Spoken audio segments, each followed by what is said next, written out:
নমস্কার, কেমন আছেন সবাই?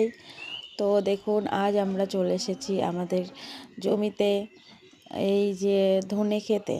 তো দেখুন, আমার ছেলে ওই যে দূরে তার বন্ধুকে নিয়ে কি শাক তুলছে। বলছে কি, মা তুমি দাঁড়াও, তোমাকে আমি একটা দারুণ সারপ্রাইজ দেবো। তাই আমি বললাম, কি সারপ্রাইজ বাবা? তা বলছে, তুমি দাঁড়াও, আমি মাঠ থেকে কিছু সারপ্রাইজ হবে আমি তো ভাবতে পারছি না।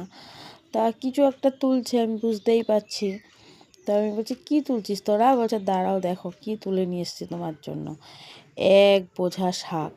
আমি বললাম, এ বাবা, এগুলো তো বেতো শাক, তো তো বড় হয়ে গেছে, ফুল জালি হয়ে গেছে, এগুলো তো খাওয়া যাবে না, এগুলো তুললি কেন? থাকতো মাঠে, ভাল লাগছে দেখতে। তো এইদিকে দেখুন, আমার শ্বশুরমশাই আমাদের এই জমিটাতে অল্প কয়টা সর্ষে ছিল। আপনারা তো এর আগের ভিডিওতে দেখেছেন, আমাদের সমস্ত সর্ষে উঠে গেছে, কাটা হয়ে গেছে, সেগুলো ঝাড়াও হয়ে গেছে। তো এখানে অল্প কয়টা সর্ষে আছে, সেগুলো উনি কাটছে। তো এই আমার শ্বশুরমশাইয়ের বয়স আপনারা শুনলে অবাক হয়ে যাবেন, 90 বছর। তো এখনও কতটা স্ট্রং দেখুন। উনি মাঠে সমস্ত কাজকর্ম উনি একা হাতেই করেন। তো বলছে, অল্প কয়টা সর্ষে আছে, এগুলোর জন্য আর লোক নেব না, আমি একাই কেটে নিতে পারবো।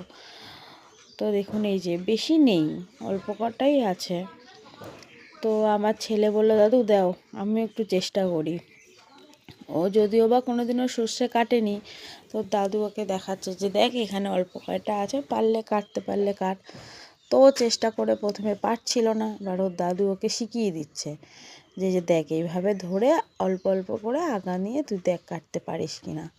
তো বলছে, ঠিক আছে, দেখি আমি পারি কি না। এই দাদু ওকে দেখিয়ে দিচ্ছে যে এইভাবে কাটতে হয়। এর আগে তো করেনি, বাচ্চা মানুষ।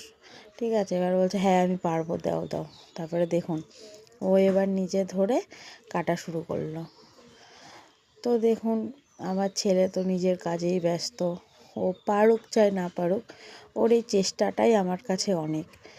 জানি না ও কতটা কী করতে পারবে, কিন্তু আমার ছেলে সব কিছুতেই চেষ্টাটা ভালো করতে পারে, যে না আমি এই কাজটা করে দেখি কি হয়। করতে পারলে ভালো, না করতে পারলে রেখে দেবো। তো অল্প করে, যে ওর যতটুকু সামর্থ্য ততটুকু অল্প অল্প করে নিয়ে কাটছে। কেটে ওইখানে এক জায়গায় দাদু যেখানে জড়ো করছিল সেখানেই ও জড়ো করেছে। এই যে আমার শ্বশুরমশাই, মানে সারা দিন উনি মাঠে কাজ করবে, ওনার মাঠে থাকতেই পছন্দ হয়, সে কারণেই হয়তো উনি এতটা স্ট্রং আছেন এখনও। তো এইদিকে ধানও লাগানো আছে আমাদের কিছু। তা আমি বললাম, দেখ কতটা কি করতে পারবি। তো এই যে